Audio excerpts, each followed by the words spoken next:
Добар ден, време е за вестите кои ви ги презентираме на Канал Плюс телевизија во рамки на дневникот во 16:30 часот. Она што Штип во моментов го става во центарот на главните случувања во Европа е големиот спортски настан во сумоборење. Несомнено, Европското првенство во сумоборење е еден од главните настани на денот, но и кои се останатите.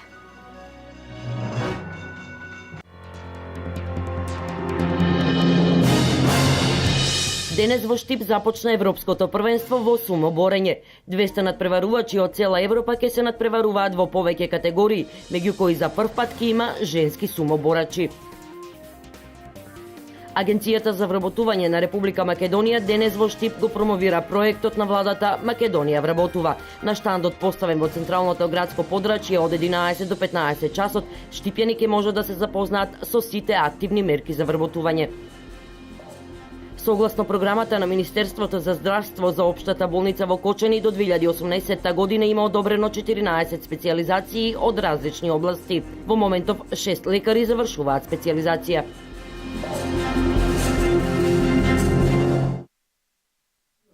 Како што веќе најавивме, денес во спортската сала Јордан Мјалков во Штип започна Европското првенство во сумоборење. 200 надпреварувачи од цела Европа се надпреваруваат во повеќе категории, меѓу кои за прв пат има и женски сумоборачи. Европското првенство во сумоборење годинава го организира Сумо Федерацијата на Македонија. Општина Штип е домаќин на еден од најстарите спортови во светот сумоборење. Во спортската сала Јордан Мијалков во Штип денес започна Европското првенство. Свеченото отворање се случи во 13 часот, пошто започнаа борбите. На Европското првенство учествуваат 200 надпреварувачи од цела Европа, кои се надпреваруваат во повеќе категории, и тоа по возраст и телесна тежина. Секој првенство што се одржува во Штип е празник за нашиот град, изјави градоначалникот на општина Штип, магистар Илчо Захариев, кој присуствуваше на свеченото отворање на Европското првенство и кој изрази големо задоволство и честитки што општина Штип е домаќин на ваков светски настан. Најнапред да кажам дека убаво е што имаме такво првенство во нашиот град. Штип има скоро во секој спорт во прва македонска лига имаме 18 прволигаши. Значи од фудбал, кошарка, ракомет, одбојка, карате, борење, пинг-понг, еве се ги сумоборење. Имаме гости значи од повеќе земји, значи од Холандија, Германија, Велика Британија, Унгарија, Грузија, Бугарија и Македонија. Верувам дека ќе се отвори нова димензија и простор за омасовување на овој спорт кај нас, бидејќи тоа е спорт кој доаѓа од истокот, од Јапонија. И примитив дека во Бугарија е многу развоен овој спорт. Мислам дека Штип има традиција со борењето и верувам дека овој спорт исто ќе биде добро прифатен кај младите, така да општината ќе го поддржувам. Милуме дека ќе има денеска дружење на деца од повеќе земји и верувам дека ќе носат убави успомени пред се заради тоа што Штип е традиционално гостопримлив град. Се на се честитки за организацијата, успех на сите. Верувам дека ќе се покажеме како град многу добри. Во Македонија има 5 клубови на сумоборачи кои веќе 5 години учествуваат на државни и европски првенства, каде што имаат освоено добри резултати, изјави председателот на Македонската сумо федерација, господин Виктор Богданов. Имаме гости од 7 држави, вкупно 200 надпреварувачи. Од Македонија имаме 19 учесници, од кои очекуваме да земеме златни, сребрени медали. Македонија е членка во Европската сумо унија од 2010 година, каде прв пат учествувавме на Европското првенство во Варна. Значи имаме направено резултат 2012 година во Будимпешта, имаме освоено второ место и минатата година во Бугарија го освоивме третото место. Во 2012 година на Европското во Будимпешта Савев Бобан го освои високото второ место до 21 година, додека во 2014 година во сениорска конкуренција на Европското во Самоков, Бугарија, Савев Бобан повторно го подигна македонското знаме и се закити со бронзен медал. Експлозивност и сила се потребни за добар резултат, а оној кој што сака да се занимава со сумоборење да го направи од мала возраст, изјави Бобан Савев, кој што утре ќе се надпреварува во сениорска конкуренција. Сумоборењето пред се во Европа гледам дека не е само класично сумо, значи сите спортисти претежно некој спорт потекнуваат. Мислам дека боречките вештини добро може да послужат во овој спорт како џудо, како борење, слободен стил исто така и тоа. Овој спорт кај нас е нов, еве ние неколку години, 5-6 години назад пробуваме да го афирмираме, не е толку познат, значи овој е традиционален спорт од истокот доаѓа. Сега ние се во Европа е присутен повеќе години. Ние сега се трудиме кај нас да го афирмираме, да го да го популаризираме колку можеме, еве се трудиме па ќе видиме колку ќе успееме во тоа. Интересен е фактот дека од оваа година има и надпреварувачи во женска конкуренција. Няма как да се опише ако не си бил спорт. Нема како да се опише овој спорт ако не си бил спортист, за да разбереш колку многу адреналин има во овој спорт. Овој спорт го опишувам баш така. Организацијата е супер, луѓето се прекрасни, не се ни сомневам дека нема да се реализира ваков настан. Втор пат сум во Македонија и многу ми се допаѓа. За втори пат сум в Македонија и многу ми харесува. До сега се надпреваруваа повеќе категории, меѓу кои македонски надпреварувачи, кои победија во конкуренција од 50, 60 и 70 килограми, а на возраст од 14 до 18 години. Повеќе за победниците и за се останато, екипата на Канал Плюс телевизија ќе известува за ова европско првенство.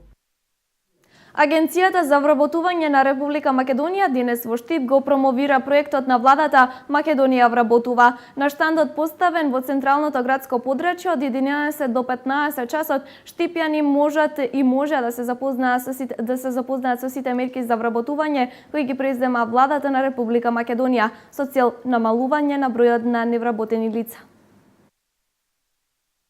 Агенцијата за вработување на Република Македонија денес во Штип го промовираше проектот на владата Македонија вработува. На два штанда во централното градско подрачје се делеа флаери и им се објаснуваше на заинтересираните што е потребно да аплицираат за некои од активните мерки за вработување.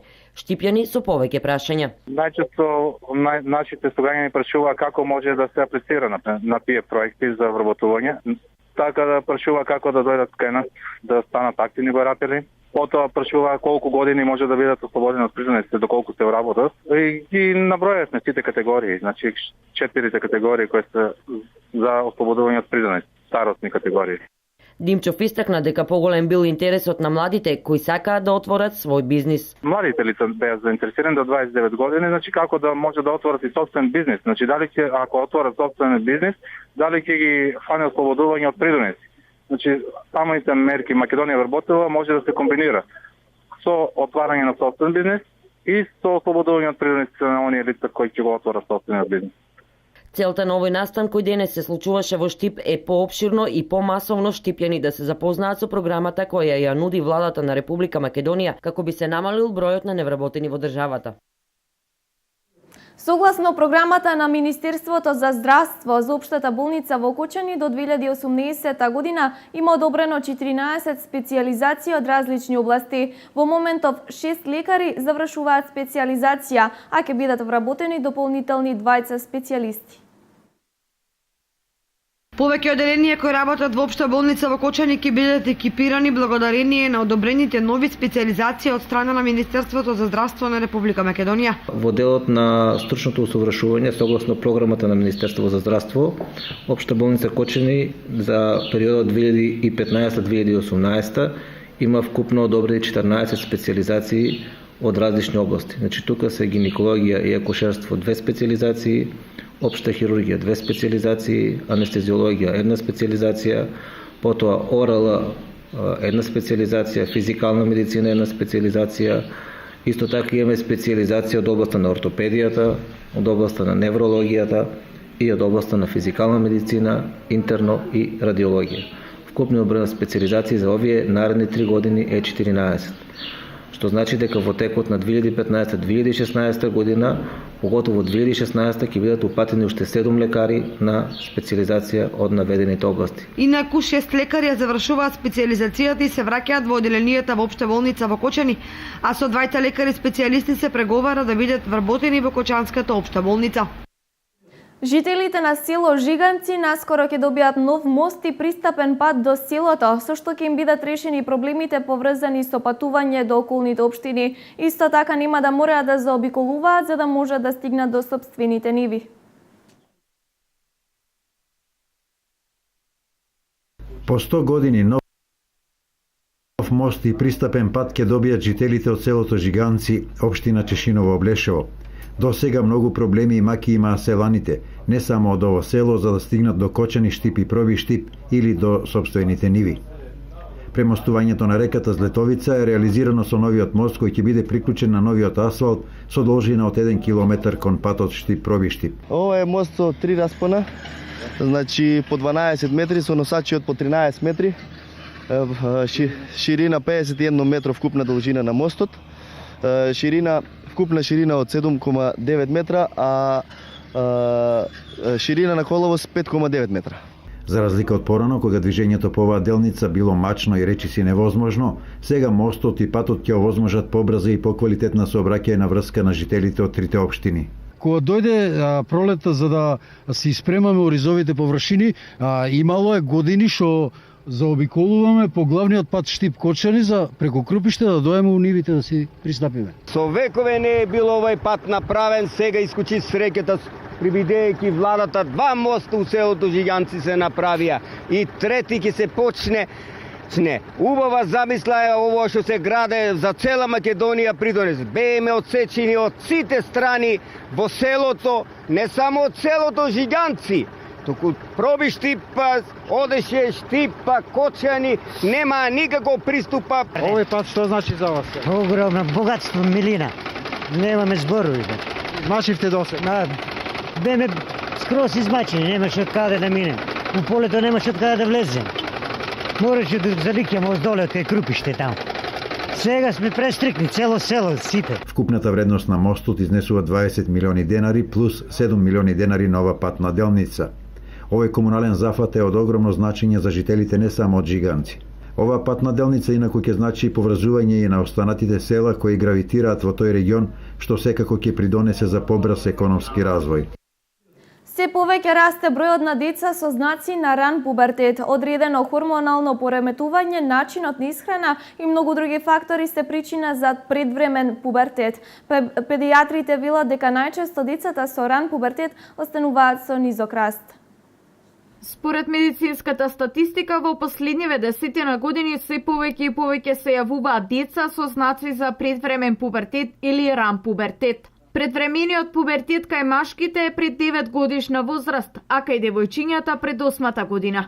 Како причина за појава на ран пубертет кај децата може да биде одредено заболување поврзано со хормонскиот дисбаланс кој може да настане во организмот. Најголем број од случаевите кои се јавуваат во овој период се идиопатски, односно непознати причини, или пак комплексни причини, повеќе исповрзани една со друга, кои доаѓаат до појава на знаци на ран пубертет. Тоа се најчесто парцијални знаци, значи не е целосно поврзани со појава на предвремен пубертет и со отстранување на причината за која предпоставуваме дека доведува до тие промени, доаѓа до повлекување на самите промени. Појава на дојки кај машките дечиња или појава на дојки кај девојчињата, појава на длакавост во гениталните или аксиларните реги, сето тоа се тие основни парцијални знаци за пубертет кои се јавуваат во поново време кои ги сретнуваме кај децата. Ако преку испитувањата не се докаже причината за појава на ваков дисбаланс кај децата, тогаш исто е важно да се внимава и на начинот на исхраната.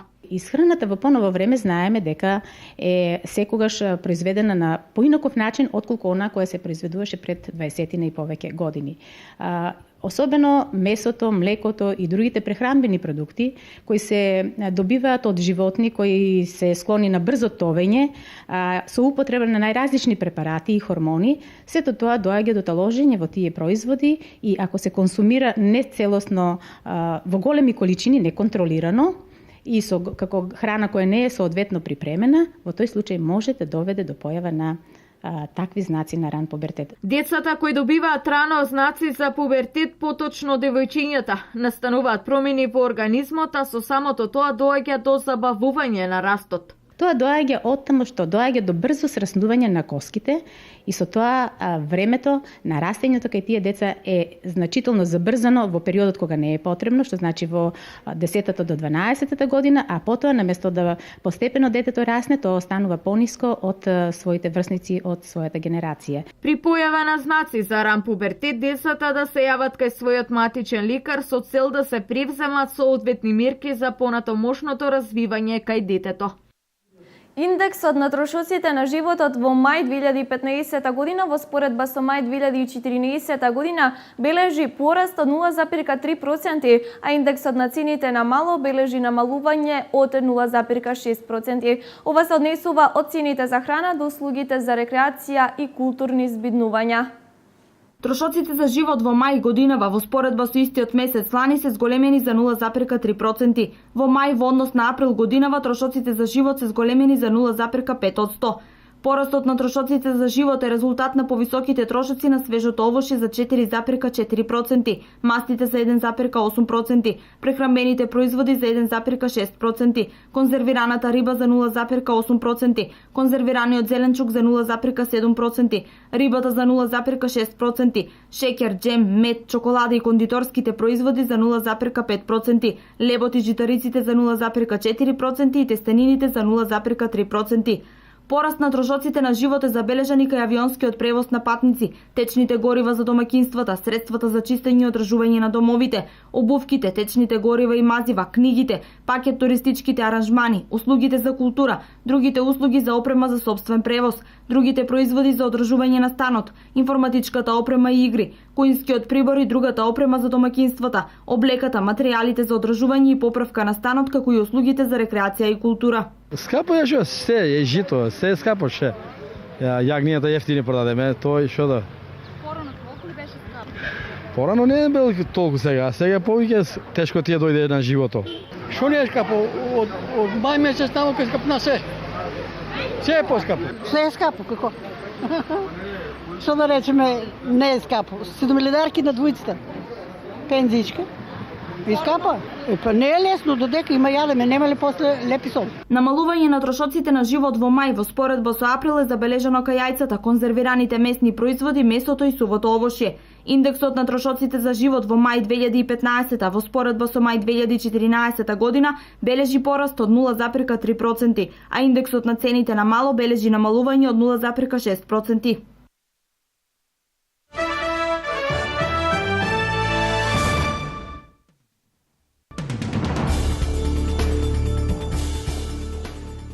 Работничка во затвор во американската држава Њу Јорк е обвинета дека минатата седмица им помогнала на двајца убици да побегнат така што им дала пила за метал, глето, шраф, цигер и други алати.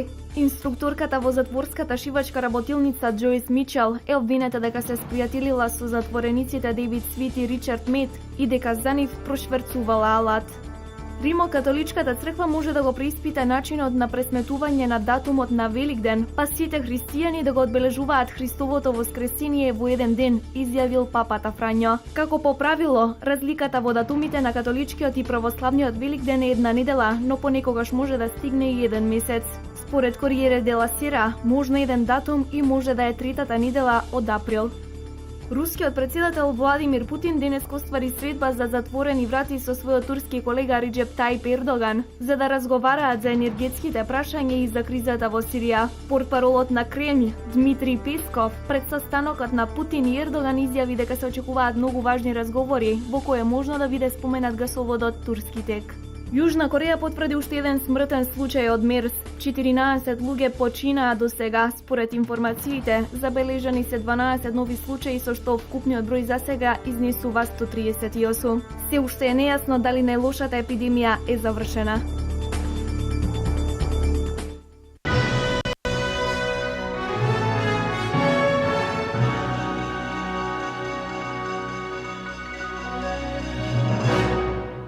Ова беше се. Ви благодарам на вниманието, а следниот дневник збогатен со нови информации следи во 20 часот. До тогаш пријатно.